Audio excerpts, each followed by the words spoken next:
Brace Lord. இன்னைக்கு ஏசப்பா உங்களை பார்த்து சொல்ற வார்த்தை என்ன அப்படின்னா, உன் கைகளின் பிரயாசத்தை நீ சாப்பிடுவாய், உனக்கு பாக்கியமும் நன்மையும் உண்டாயிருக்கும். ஆமேன்.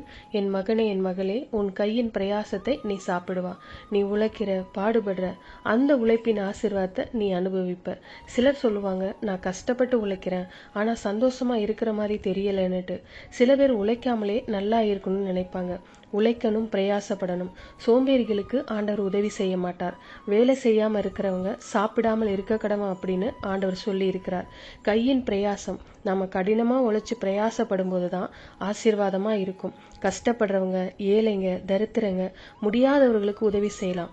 நல்ல திடகாத்திரமான சரீரத்தை உடையவங்களுக்கு உழைப்பதற்கான பலன் இருக்கும்போது உழைக்காம சும்மா இருக்கலாம்னு நினைச்சா ஆசீர்வாதம் இருக்காது. அதனால நல்லா உழைக்கணும். கையின் பிரயாசத்தை தான் ஆண்டவர் ஆசீர்வதிப்பன்னு சொல்லியிருக்காரு.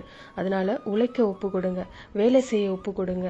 என்ன வேலை கிடைக்குதோ அதை செய்யுங்க. கர்த்தர் அதை ஆசீர்வதித்து உங்களை அதுல உயர்த்துவாரு. அது மாத்திரமல்ல, உனக்கு பாக்கியமும் நன்மையும் உண்டாகும். அவங்க தான் பாக்கியவான்கள், பாக்கியவதியா இருக்க முடியும்.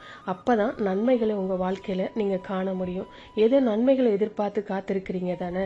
உங்க வாழ்க்கையில, உங்க குடும்பத்துல, ஊழியத்துல, வேலையில அந்த நன்மையை கர்த்தர் உங்களுக்கு அருளி செய்வார். விசுவாசிக்கிறீங்களா? அப்படின்னா விசுவாசத்தோட ஜெபிக்கலாமா?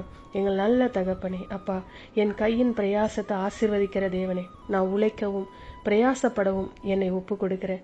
எனக்கு பாக்கியத்தையும் நன்மையும் தந்து வாழ்நாள் எல்லாம் என்னை ஆசீர்வதித்து அன்பிற்காய் ஸ்தோத்திரம், ஸ்தோத்திரம். இந்த மாதம் முழுவதும் என்னை ஆசீர்வதித்து பாதுகாப்பாய் நடத்தின தேவன் வருகிற மாதத்திலும் என்னை ஆசீர்வாதமாய் நடத்த போகிற அன்பிற்காய் ஸ்தோத்திரம். இயேசுவின் நாமத்தில் ஜெபிக்கிறோம் பிதாவே. ஆமென். God bless you.